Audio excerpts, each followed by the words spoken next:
What if? What if you had a friend who died without knowing Jesus as their personal Savior? What if he or she went to hell? What if one day you received a letter in the mail from beyond? A letter from hell. A letter from your friend in the flames of eternal torment. The following is a dramatic presentation. It was written by a fictitious high school student named Josh to a friend named Zach. Although Zach had every opportunity to tell Josh about Jesus, he didn't. They were best friends. They played soccer together, they went to classes together, they partied together, they shared their lives with each other.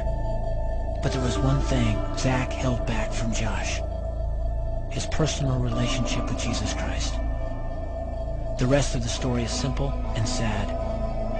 A few too many beers, a tragic drive home, a crash, a death, a funeral, a letter.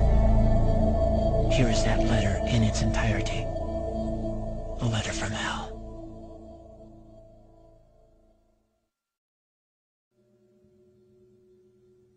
Dear Zach, I died today. It's a lot different than I expected. You see, I always thought dying would bring me into a world that's foggy and hazy. But this place is crystal clear.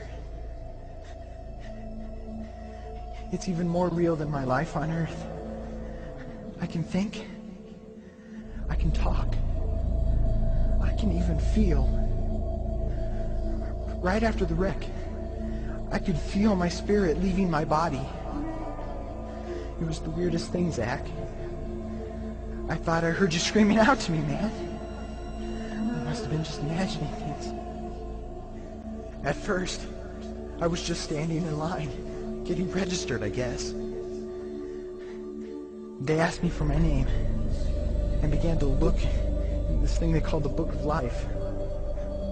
I guess they couldn't find it, though, because this huge angel standing next to me grabbed me by the arm and started dragging me away. I was terrified. I had no idea what was going on. I asked the angel where he was taking me, but he didn't answer. So I asked him again. Finally, he told me that only those whose names were written in the Book of Life could enter into heaven. And the rest would be condemned to hell forever. Man, I was scared. The angel threw me into some kind of holding cell where I've been sitting and thinking for a long, long time. Do you want to know what I've been thinking about? I've been thinking about you. Zach, you're a Christian. You told me so yourself.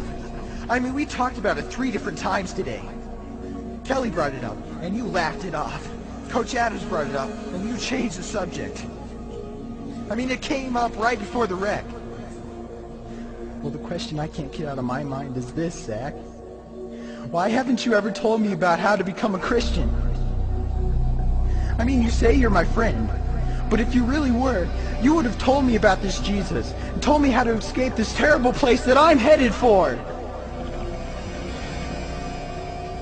I can feel my heart pounding in my chest. The angels who have been chosen to cast me into hell are coming down the hallway. I can hear their footsteps. I've heard of this hell, Zach. They call it the lake of fire. I can't stand it, Zach. I'm terrified. No, the angels are at the door. Oh, no. No! They're coming in, and they're pointing at me. They're grabbing me and carrying me out of the room. I can already smell the burning sulfur and brimstone. I can see the edge of the cliff where hell burns. This is it. I am without hope. We're coming closer, closer, closer. My heart is bursting with fear. They're holding me over the flames. I'm damned forever. This is it. They have thrown me in. Fire! Pain! Hell! Why, Zach? Why didn't you ever tell me about Jesus?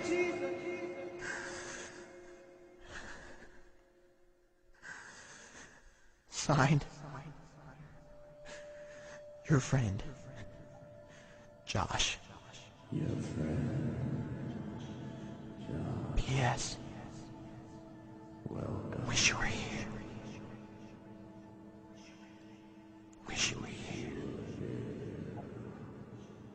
Wish you were here. Wish you were here. Don't bother me. Don't bother me with souls to save. I have my own agenda. There's school to do, sports to play, important stuff to attend to. Don't bother me with my friend at work. He's got his own religion. I don't have time to change his mind. He'll make his own decision. Don't bother me with that little girl, the girl playing in the street. She's much too young to understand that the savior she can meet. Don't bother me with the sounds I hear, the sounds of people shrieking, although I wonder who they are. Who are these victims screaming? Don't bother me with who they are. I really don't want the blame. 'Cause it's my friend at work and that little girl.